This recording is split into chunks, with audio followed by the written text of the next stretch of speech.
ایک نشانی جو قرآن نے بیان کی ہے صرف اصلاح کے لیے میں بیان کر دوں. منافقوں کا ایک رویہ یہ بھی ہے یحسبون کل صیحۃ علیہم. منافق میں چھوٹی چھوٹی بات کو پہاڑ بنا لیتے ہیں. یحسبون کل صیحہ. مومنوں کا رویہ کیا ہے؟ کہتے ہیں اللہ کے فیصلے. منافق کیا کہے گا؟ توبہ توبہ، پتہ ہے چینی کتنی مہنگی ہو گئی. تو کیا چینی مہنگی ہوگی تو آپ کا رب بھی غریب ہو گیا؟ یہ منافقوں کا رویہ ہے. چھوٹی سی بات کو پہاڑ بنا دینا. وہ آج پتہ کیا ہو گیا؟ سبزی اتنی مہنگی ہوگی تو پھر کیا ہو گیا؟ اللہ اور پیسے دے دے گا.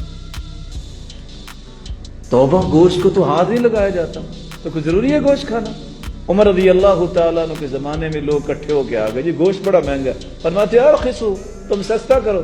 کہتے ہیں ہم تو خریدنے والے ہیں، سستا تو وہ کرے جو بیچتے ہیں. کہتے تم میرے ساتھ وعدہ کرو نا 1 مہینہ گوشت نہیں کھاؤ گے، دیکھتا ہوں سستا ہوتا ہے کہ نہیں ہوتا. تم نہیں سستا کرنا ہے. یحسبون کل صیحۃ علیہم هم العدو فاحذرهم. معاشرے کے سب سے بڑے خطرناک لوگ وہ ہیں جو لوگوں میں افراتفری کریٹ کرتے ہیں. پتہ کیا ہو جائے گا؟ بس یہ ہونے والا ہے، ہوتا کچھ بھی نہیں. کیا ہو جائے گا؟ زیادہ سے زیادہ کیا بنے گا؟ قبر ہی بنے گی نا، وہ سب کی بننی ہے. پھر کیا ہوگا؟ اپنے رب کے پاس جانا ہے. بھی پریشانی تو اس کو ہو جو نماز نہیں پڑھتا، جو جھوٹ بولتا ہے، جو فراڈ اور دھوکے کرتا ہے. اگر آپ سچے مسلمان ہیں تو اپنے رب کے پاس جانا ہے. کس کے پاس جانا ہے؟ وہ بدو دیہاتی، اس نے باتیں سنی جہنم کی جنت کی. کہتا ہے یار ایک بات تو بتاؤ، مرنے کے بعد جانا کدھر ہے؟